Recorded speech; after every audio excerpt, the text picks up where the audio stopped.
Hey everyone, today I'm talking about VA disability for IBS. This one's a good one. I'll go through it, but for those of us that served, 9/11 and post 9/11, this can be a presumptive condition if you served over in the Middle East. So I like this one. This one, if you don't already have a VA rating, or even if you do, this one can really get you some points on the board and get that rating increase. So that's what I'm talking about today, VA disability for IBS. For those of you who don't know what IBS is, it's Irritable Bowel Syndrome.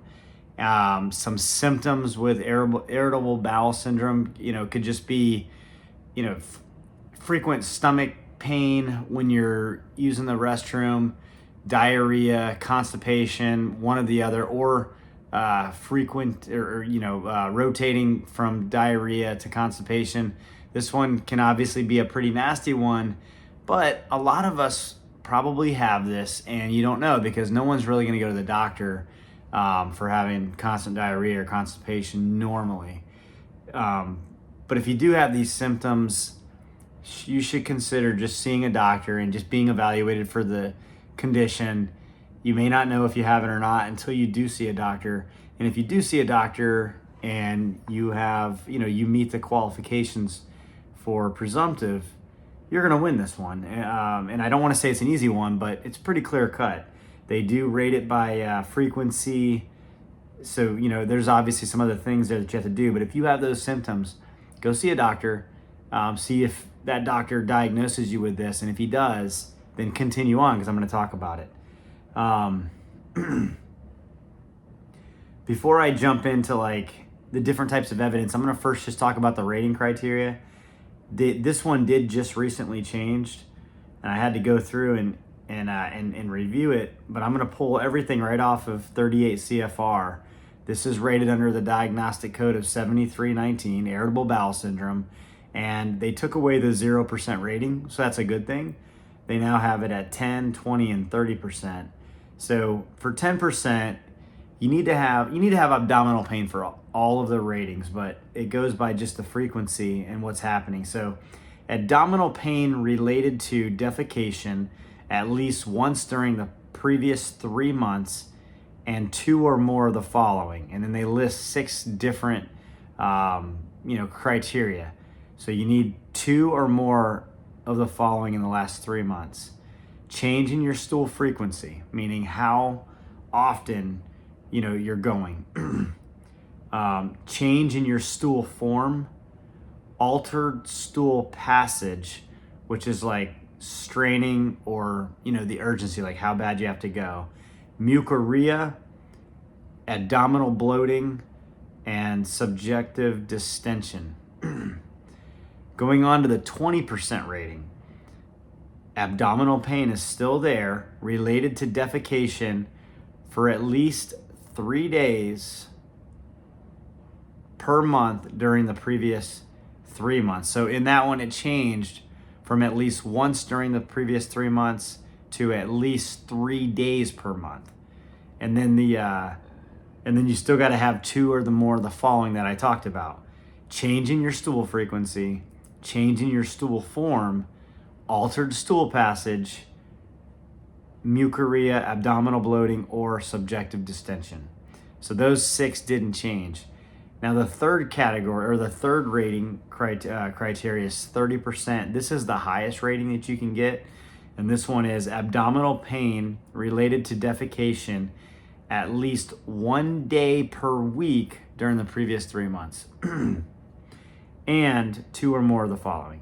Same thing, change in your stool frequency, change in your stool form, altered stool passage, mucorrhea, abdominal bloating, or subjective distension. So it's pretty black and white what your rating will be as long as your medical evidence or your personal evidence matches up with this criteria.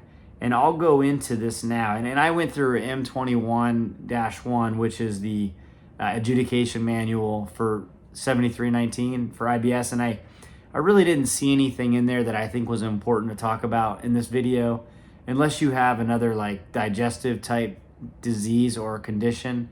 There are some other factors that could impact irritable bowel syndrome, but I'm not going to talk about them in this video. If you need that information, shoot me a comment or something and down below, and I'll make a video on that. So we just talked about the 3 different rating criterias and different ratings: 10, 30, or I'm sorry, 10, 20, and 30. Now I'm going to go into I'm going to talk about evidence, because I think this is always the most important factor in any of my videos or any of your disability claims is your evidence. If you don't submit the appropriate evidence, you're not going to win your claim. So with any claim, we need 3 things. We need a diagnosis of the condition. We need an event or something that happened in service, and then we need a nexus to that service event. So in this case, if you were diagnosed with IBS in the military, that could be your link for sure. But if you can't, you gotta have a nexus in another way. That can be from a secondary condition, something else that's causing IBS. That is possible. It can be presumptive, which a lot of us post 9/11 veterans can win this off of a presumptive claim. But when once you have that, or once you figure out what yours is, you want to make sure that it's solidified in evidence. And I'll give you an example.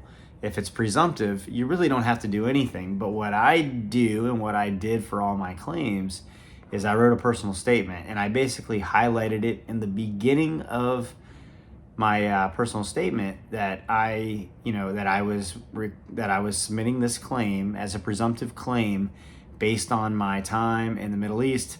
And I would explain to them, that I had served overseas in the Middle East post 9/11, and that this was a presumptive claim for me. So, you shouldn't necessarily need to do that if you're presumptive, but I certainly would, just to let them know, so that you're not wasting time when they kick it back and you have to appeal and add something. The other evidence that you're going to need is, any service treatment records, first of all, if you had this diagnosed while you're in service. So if you were diagnosed with this in service, or maybe you went to the doctor in service and you complained of diarrhea, but you were never diagnosed, that would be great evidence to throw into your claim. Hey, when I was in the military in 1994, I saw the doctor one time during a physical health assessment, my annual physical, and I complained of always having diarrhea. If you just put that in there, that is absolutely outstanding evidence. Now, the VA does want to see that you continued to seek treatment, maybe not every single year, maybe not even 5 or 10, but that you at least, had started seeing the doctor recently for that, and you can connect the dots for them in a statement. If you don't have a presumptive condition, you can say, in a personal statement, I began having diarrhea attacks in 1994. As far as I can remember, I documented it on a physical health assessment during an annual physical while in service. I continued to have diarrhea off and on for the past 15 years. I just recently began seeing the doctor about my diarrhea or constipation or whatever it is. You may also add that you didn't seek the treatment from a doctor during that time, because you just figured you had heavy diarrhea or whatever the case is, and explain that in your personal statement. But include, in addition to that, you got to get that current diagnosis. So you do need to go see a doctor. You do need the doctor to tell you that, hey, look, you do have IBS, and you submit that, and that will be good. So your service treatment records, any current records that you have, like I mentioned, whether they're from the VA, whether they're from a private doctor, to get that diagnosis. And that would make that, coupled with a personal statement, tying everything together to make sure you have the big 3: your service connection, your current diagnosis, and then the nexus to that, to the service. That's a rock solid claim. That's what you need. You want your personal statement though. You want your personal statement, because check this out. If you go to the doctor and you get that diagnosis and you write a personal statement and you tie everything together, it looks good, but guess what your rating's gonna be? You're gonna get a 10% rating. Or less. You're gonna wanna make sure that frequency's on there. Now you're gonna go to a CMP exam and the doctor's gonna ask you for your frequency, but I will tell you from experience that you could give the doctor information about the frequency and it may not be very, the way that you're articulating it during that doctor's appointment may not come out the way that you truly, the symptoms you truly have. You may downplay it. Write a personal statement. I'm not telling you to match it word for word for what's in the 38 CFR, but figure out where you are and what your symptoms are. And I'll tell you what I highly suggest, is keep a logbook. Just do it in your phone, put it on a notepad in your phone, and just document for 3 months what your stomach feels like, the different types of stool that you have. And I know this is gross and it's crappy talking about it, but document how many times you're going to the bathroom. Document, what, maybe not what it looks like, but maybe what it looks like, right? Like, explain it so that you could just take that, copy and paste it in, or just print it out and bring it to the doctor at your CMP exam, and also include it with your claim, because that is outstanding evidence. It's not medical evidence, but it's your symptoms and it's coming from you. And the VA gives your statement credibility, right? Like they do take your words, and they will give you the benefit of the doubt. So you definitely need that. I submitted one for IBS and I didn't do that, and I got a very low rating. That was back when there was 0%. I got a 0%. But I knew I was underrated, and I knew that I had missed out on sending them a detailed log.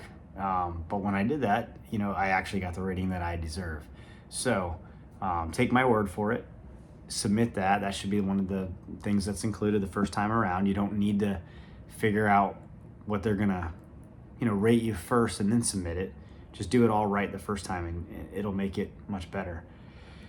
So the last thing I'm going to talk about here is, if you have applied for IBS and you got denied, I want you to look at your decision letter, and I want you to figure out what you're missing. You're probably missing service connection or a current diagnosis. One of those two you're going to be missing. Whatever it is, just go figure it out and resubmit it. Submit an appeal. If you have all those things, just submit a higher level review and you can do it. But if you're underrated, I want you to take a look at the 38 CFR. Just Google it, 38 CFR, diagnostic code 7319. Look at the new Irritable Bowel Syndrome rating. You may not want to Google. You want to make sure you're on the CFR website, and you want to get the exact wording, because there's a lot of old stuff out there right now, and I don't want you to submit evidence for the old stuff because you're going to be disappointed. So make sure you find it, the actual 38 CFR diagnostic code 7319. I'll put a link to it in the description box. But you want to find the ones that give you the rating criteria of 10, 20, and 30. Figure out where you're at and submit evidence to make it work. And get your disability rating increased. If you have any questions, throw them in the comment box below, and I'll do my best to answer them. Thank you.